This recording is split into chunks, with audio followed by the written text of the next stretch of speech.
আসসালামু আলাইকুম সবাইকে। আশা করছি সকলে ভালো আছেন।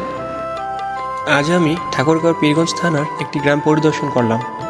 সেই গ্রামে সাদামাটা জীবন, সেখানকার প্রশান্তি এবং সেখানে গিয়ে কী কী দেখলাম নিজে ঘুরবো এবং আপনাদেরকেও আজকে ভিডিওর মাধ্যমে সব কিছু তুলে ধরবো।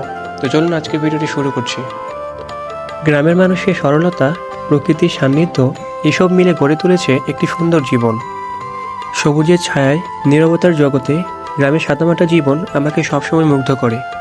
প্রকৃতির কোলে শান্তি খুঁজতে যখনই আমি গ্রামে যাই, মনটা ভরে ওঠে আনন্দে। এই ব্লগে আমি শেয়ার করব গ্রামের সেই সব সুন্দর মুহূর্ত যেগুলো শহরের কোলাহলে হারিয়ে যায়। শিম গাছের পাতাগুলো যেন বাতাসে নাচতে নাচতে আমাকে ডাকছে। গাছের পাশে বাঁধা গরুটা যেন আমার পুরনো বন্ধু। এইদিকে ওই ছোট্ট বাচ্চারা গাছে উঠে বসে কী যে মজা করছে। আমরাও ছোটবেলায় এইভাবে গাছে চড়তাম, ফল খেতাম। এই দৃশ্য দেখে মনে হচ্ছে শৈশবের কোনো এক সময় যেন ফিরে গেছে। অন্যদিকে ক্ষেতের আইল দিয়ে ছোট সোনামণিরা এই বাংলার ফসলি জমি পাশ বেয়ে সামনের দিকে এগিয়ে আসছে। দূরে তাকাতেই ক্যামেরা লেন্সে ধরা পড়ল ট্রাক্টরটা জমিতে হাল বইছে। এইসব দৃশ্য দেখে মনে হয় সময় কতই না বদলেছে। একটু সামনে যেতেই চোখে পড়ল গ্রামের আঁকাবাঁকা মেঠো পথ ধরে সাইকেল চালিয়ে যাচ্ছে মেয়েরা। ডিসেম্বরের মিষ্টি দুপুরের রোদ তাদের মুখে হাসি ফুটিয়ে তুলেছে।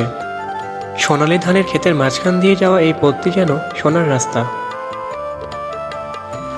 ডিসেম্বরের মধ্যাহ্ন, গ্রামের পুকুরে হাঁসের কলকলানি, ঠিক যেন সাদা পালকের নৌকাগুলো পানিতে তরঙ্গ তুলে নাচছে। মিষ্টি রোদ পুকুরের পানিতে ঝিকিমিকি করে। আমরা যারা শহরমুখী তারা এইসব মুহূর্তের ছোঁয়া থেকে হরহামেশাই বঞ্চিত। পুকুরের পাশেই দেখতে পেলাম মেঠোপথ, যে মেঠোপথ ধরে প্রিয় মানুষের সাথে গল্প করতে করতে পাড়ি জমানো যায় মাইলের পর মাইল।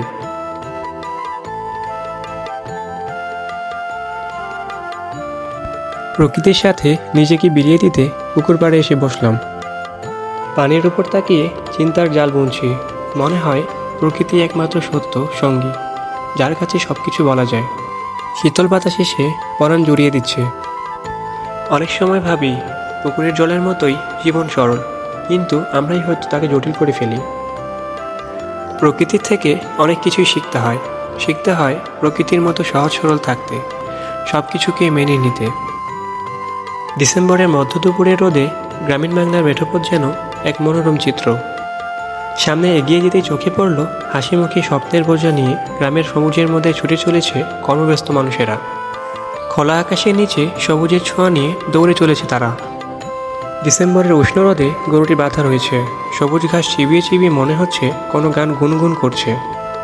মাঝে মধ্যে চোখ বুলিয়ে চারপাশ তাকিয়ে একটা শান্তিপূর্ণ দৃশ্য তৈরি করছে। আর একটু সামনে এগোতেই দেখলাম আলু ক্ষেতের মাঝখানে দুজন কৃষকের পরিশ্রমের চাপ। তাদের মধ্যে একজন মাটিতে আঁকিবুকি করে আইল বাঁধছে। দূরে মেশিনের সুরে জমি সেচ হচ্ছে। সূর্যের আলোয় পানির বলি ঝিকিমিকি করছে, আর দূর থেকে দেখতে মনে হয় তারা প্রকৃতির সাথে একাকার হয়ে গিয়েছে।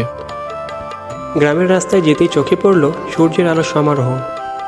দূর থেকে দেখলে মনে হয় কেউ যেন মাঠে হাজার হাজার মুক্তা ছড়িয়ে দিয়েছে। মাঝখানে গরুগুলি শান্তিপূর্ণভাবে দাঁড়িয়ে আছে, যেন এই সোনালি রোদ এবং সবুজের মাঝে তারা যেন এক অনন্য সৌন্দর্যের প্রতীক। উপরে তাকলে দেখা যায় গাছের পাতাগুলি বাতাসের সুরে কোনো কবিতা পাঠ করছে। গ্রামের পুকুর যেন এক বিশাল নীল ক্যানভাস, আর জল হলো তার উপরে আঁকা একটি সুন্দর চিত্র। মহিষ দুটি যেন পৃথিবীর সব ক্লান্তি ভুলে গিয়ে শান্তিতে নিজেদের হারিয়ে ফেলেছে। ধানের সোনালি খড়ের উপর হাঁসেরা যেন সোনালি মুক্তা। কেউ গলায় আওয়াজ করে গান গাইছে, কেউ ডানা নাড়িয়ে নাচছে, আর কেউ শান্তভাবে বসে আছে। মনে হচ্ছে তারা পৃথিবীর সব চিন্তা ভুলে গিয়ে শুধু এই মুহূর্তটাকে উপভোগ করছে। তাদের মধ্যে একটা অদ্ভুত আনন্দের বন্ধন। একটু হাঁটতেই দেখতে পেলাম সবুজ আমের বাগানের নিচে সবুজের মাঝে আনারসের ক্ষেতের মনোরম দৃশ্যটি, যা প্রকৃতির এক অপূর্ব উপহার।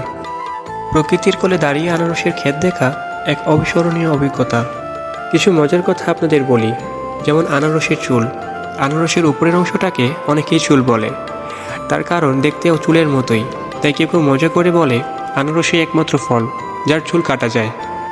অনেকে আনারস কাটার সময় আবার ভেতরে দানা দানা অংশকে দাঁত বলে। অনেকে মজার ছলে বলে আনারসের দাঁত খুবই মিষ্টি। অনেকে তো আবার এটাও বলে আনারসের খোসাটা আনারসের জামা, আর সেই জামাটা খুবই শক্ত। তাই অনেকে বলে যে আনারসের জামা খুলে ফেলতে হয়, তবেই নাকি স্বাদ পাওয়া যায়। ক্লান্ত দুপুরে নীরবতা ভেদ করে গ্রামের বাড়ির পাশে একটি গরুর ধীরে ধীরে খড় খাওয়ার শব্দ। একাকী পথিক হিসেবে আমি যেন প্রাকৃতিক ছন্দে মিশে গিয়েছি। ডিসেম্বরের রোদে কাঁচা কলাগুলো যেন মিষ্টি হাসি ফুটিয়ে রাস্তার দিকে তাকিয়ে আছে। কাঁচা কলাগুলোর হাসি মুখ দেখে মনে হয় তারা রোদের সঙ্গে আলাপ করছে। একাকী হাঁটা চলায় আমার মন যেন একটা ফাঁকা কাগজের মতো। এই মুহূর্তে পুকুরের পাশের গাছগুলো আমার মনে একটা ছবি আঁকছে। গ্রামের বাড়ির পাশের পুকুরের কিনারে দাঁড়িয়ে থাকা গাছগুলো বাতাসে দুলতে থাকা এই রূপ দেখে মনে হচ্ছে প্রকৃতিটা যেন এক শান্তি সরোবরে মেতে উঠেছে। একটু হাঁটতেই দেখি পুকুরের পানিতে ছোট শিশুদের হাসি আর চিৎকার মিশে গিয়ে যেন প্রকৃতির এক সুরের সৃষ্টি হয়েছে। পুকুরের পানিতে সূর্যের আলো পড়ে চকমক করছে, শিশুগুলোর হাসি আর এই আলো মিলে যেন এক জাদুর জগতের ছবি। আর একটু কাছে যেতেই দেখি পুকুরের পানি যেন শিশুদের হাসির আয়না ধরে রেখেছে। অন্যদিকে দেখি জমিতে চলছে ভুট্টার জমি প্রস্তুত করার কারবারি। পুকুর পাড়ে দেখা গেল এক রঙিন ফুলের, যেই ফুলগুলো অনেক প্রাণীর জন্য খাদ্য ও আশ্রয় যোগান দেয়। সত্যি বলতে ফুলগুলো এত সুন্দর যে মনে হয় কেউ যেন রং করে রেখে গেছে। পুকুরের পাশে একটু হাঁটতেই চোখে পড়ল সবজির বাগান। পাতাকপির ক্ষেত যেন সবুজের এক বিশাল সমুদ্র। সারি সারি পাতাকপি মাথা তুলে দাঁড়িয়ে আছে, যেন কোনো সৈন্যদল। সবজির এই সবুজ ক্ষেত যেন সবুজের এক বিশাল কার্পেট। গ্রামের একটি বাড়িতে প্রবেশ করতেই দেখি গোয়ালে গরুগুলো খুব সুখে থাকে, যেন তারা একটা বড় পরিবারের সদস্য। যেহেতু সম্পূর্ণ গ্রামটি ঘোরা শেষ, তাই আজকের মতো এখানেই বিদায় নিচ্ছি। আপনাদের সবার সঙ্গে এই যাত্রাটা সত্যিই অনেক মজাদার ছিল। আপনাদের সকলের সঙ্গে দেখা হবে আবার কোনো নেক্সট ভিডিওতে। সবাই ভালো থাকবেন, সবার মঙ্গল হোক। আল্লাহ হাফেজ।